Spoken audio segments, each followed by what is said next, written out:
Well, hi there, friends. This is Brother Lauren again. This is another one of our videos in the ongoing series we've got as we explore together as a congregation the possibility of disaffiliation, as we're continuing this conversation within our congregation about the possibility of separating from the United Methodist Church. Now, up to this point, if you've been following along with us, we have been talking about what's been going on in the United Methodist Church and how we got here, and even looking at some of the specifics of how disaffiliation might actually work. From this point onward, I'd like us to look a little more closely at why. Why is the United Methodist Church splitting? I mean, if in fact there is a divide or a split going on in the United Methodist Church, and it sure seems from everything we've looked at thus far that there is a divide happening, well then, why is there a divide happening? Why is the United Methodist Church splitting in any fashion? And why now? Why at this time?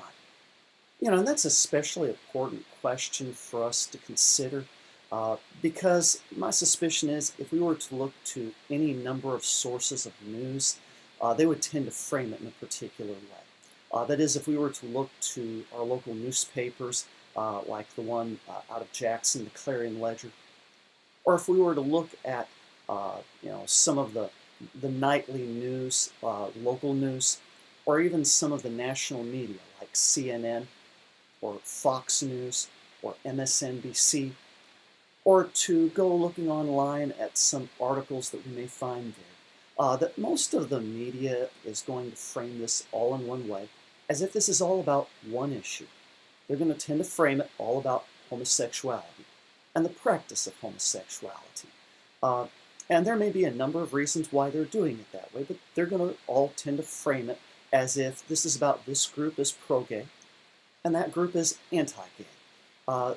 This group is inclusive of LGBT and that group is exclusive and even homophobic or transphobic.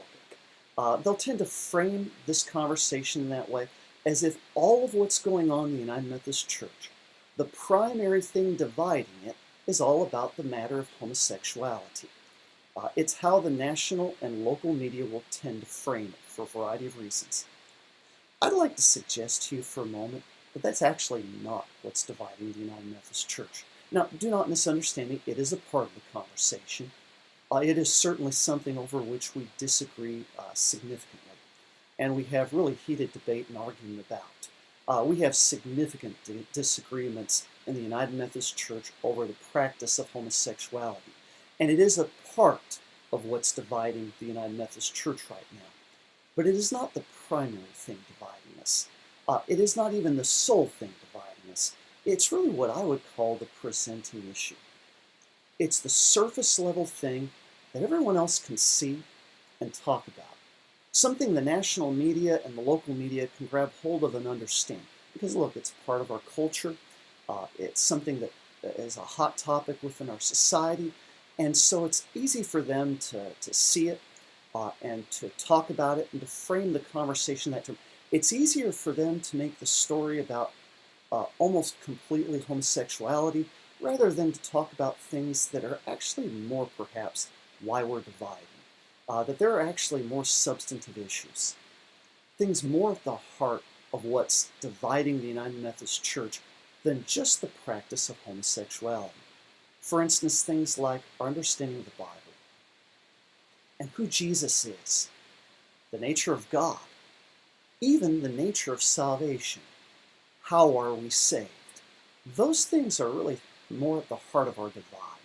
They're things about which we disagree far more fiercely. And we have far more heated conversation about that. They're the more substantive issues at the heart of what's dividing the United Methodist Church. But that's hard for the local media to cover. And the average person may not see it. You may not even notice it all that much. But I would submit to you that while we do disagree about the matter of homosexuality, these other things are actually more at the heart of what's going on in our current divide. Now, how do we know that? How can we be sure that that's the case? How can we be certain that it's not just the matter of homosexuality that's really dividing the United Methodist Church? Well, I would suggest that we know that in part because we've been disagreeing about the practice of homosexuality for a good 50 years now. If you remember back, the United Methodist Church was formed in 1968 as a part of a merger between the Methodist Church and the Evangelical United Brethren.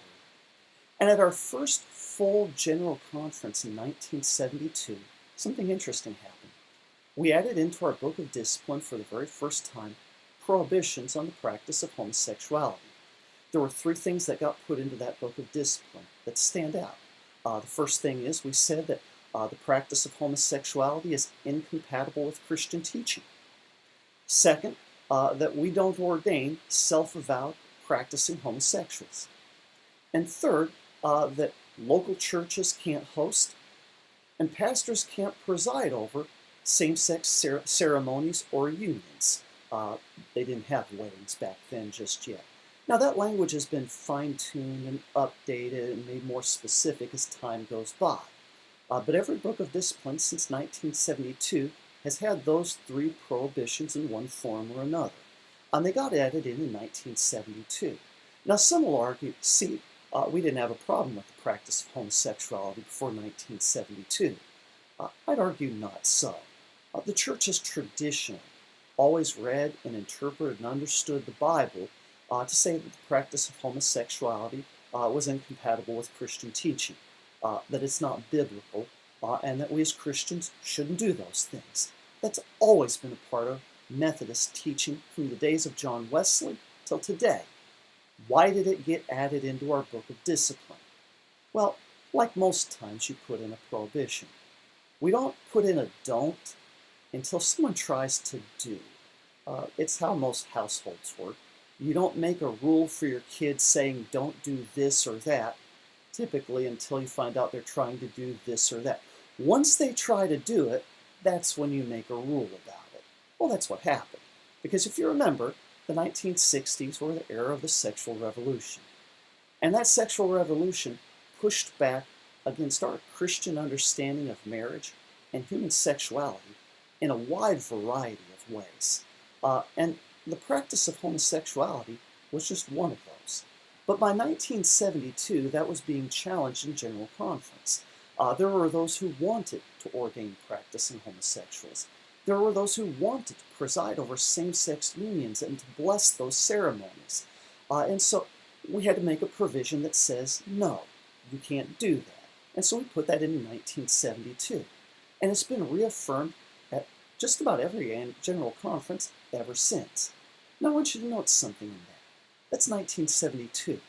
We were already discussing and debating the practice of homosexuality back in 1972. And we've been arguing and debating and disagreeing about it ever since. This is 2022. That's 50 years ago. For the last 50 years, we've been debating and discussing and arguing and disagreeing about the matter of homosexuality.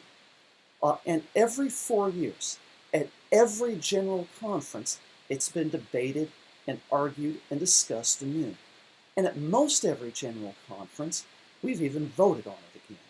And we voted every single time to reaffirm the traditional understanding of human sexuality, to reaffirm our traditional understanding of the practice of homosexuality, that it is incompatible with Christian teaching, and that we don't ordain and we don't preside over same-sex weddings. We reaffirm this every 4 years. And so this has been a long-standing debate and divide within the United Methodist Church. And you'll note something. We've never divided about it before now. It has never caused a split in the United Methodist Church up until now. Which raises the question, why now? Why at this time is it causing a divide in the church? Well, I'd submit to you there are a couple of reasons. The first is that there really are other things that are dividing the church. That there are things more substantive, beneath the surface, that you may not see or notice or pay attention to as easily, but they're there. And they're actually more at the heart of the divide of the church. Again, things like the Bible and our understanding of Jesus and the nature of salvation, and even our faithfulness to church law, and perhaps the disobedience of some of our denominational leaders. All of these are more at the heart of the divide of the church than just the practice of homosexuality. It's just, well, we're not debating those things at General Conference and voting on them every 4 years. And why? Well, because they're not so easy to change. You know, they need more than a simple majority vote to alter in the Book of Discipline. All of our doctrine about the Bible and Jesus and God and the nature of salvation, almost all of that falls in the first part of the Book of Discipline that's restricted. It falls under our Constitution and our Articles of Religion, the things that are part of doctrine. And as a result, they have a higher standard, a higher bar for being able to change as doctrine within the United Methodist Church. So for instance, most of the things that are in that section are restricted in such a way that first it takes a 2/3 majority vote of all the delegates at General Conference. That's a 2/3, 67% of all the delegates at General Conference have to vote for this. And then it's not even approved then. Then it has to go to every annual conference worldwide. And in many cases, it's at least 2/3 of the voting delegates at every annual conference worldwide have to approve it. And in some cases, especially with the most restricted elements, it requires a 3/4 majority. That's 75% of all voting delegates worldwide at annual conferences. A 2/3 majority of General Conference and 3/4 majority of all voting delegates at all annual conferences worldwide. Now that's a really high standard. That's an incredibly high bar and almost impossible to achieve, because what it means is the entire church really has to agree about this. And if it's not what 75% of the church wants, then it's not going to happen. For instance, on a very structural thing about 10 years ago, that really wasn't all that controversial initially. It got approved by a 2/3 majority at a General Conference. But then it had to go to every annual conference. I remember voting on it.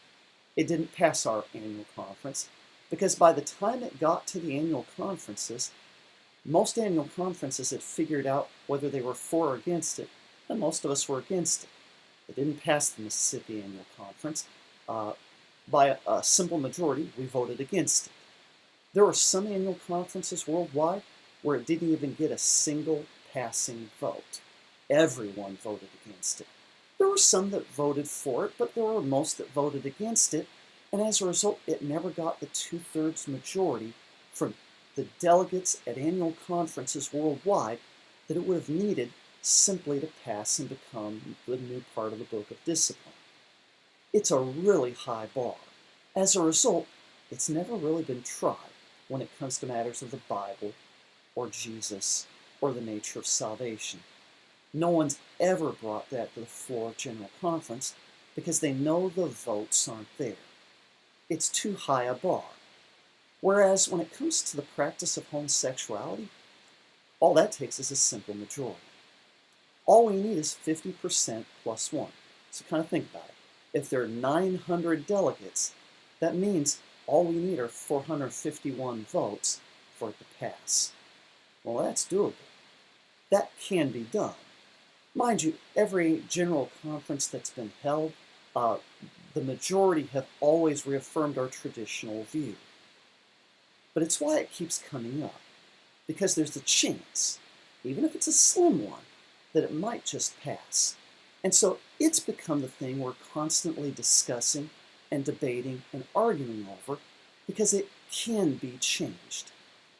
But I would submit to you that there's actually a deeper reason why the United Methodist Church is dividing now. Why all of this is coming to a head at this time. And it really is over the faithfulness, or really the unfaithfulness, of some of our denominational leaders. That some of our denominational leaders, bishops, leaders in our annual conferences, some of the general church board members, some of these leaders of our denomination have decided to ignore what the Book of Discipline says. And they've decided to defy church law. That though it's what the Book of Discipline says, they've decided to do something else. Now, that's a matter for a deeper discussion a little bit later. But that's the beginning of our kind of understanding why this is happening now. That homosexuality and the practice of homosexuality is the presenting issue. It's the surface level thing that our society and our culture can understand. It's also a thing that can be debated and changed at General Conference because it just needs a simple majority vote. But there are these other things that are part of a deeper, more substantial divide in the United Methodist Church, and those may be what's actually dividing the church most, and those may be why the church is dividing now instead of at other times. So, join me in our next few videos when we're going to explore one by one some of those things we disagree about so much more. So for instance, next time we'll pick up with looking at why we disagree over the Bible and why United Methodists are divided so deeply over the Bible. And then in time we'll look at Jesus and the nature of salvation, and we'll even look at the matter of disobedience and lack of faithfulness in some of our United Methodist Church. But until then, if you would, I would invite you, if you like this, hit the like button down below. If you want, I invite you to share this video with some of your friends. And also, if you have any comments or suggestions or questions you'd like to add, put those in the comments section down below. It may help me along the way in knowing how better to cover other topics. I will do my best to answer any of the questions you ask there. And certainly, as always, my office door is open to you. So throughout our congregation, if you would like to ask me some questions in person, feel free to call or text, or you can reach me through the church office, or you can just stop by. I would be more than glad to meet with you and answer any questions you may have. Anyway, till then, I hope you have a wonderful time, and God bless.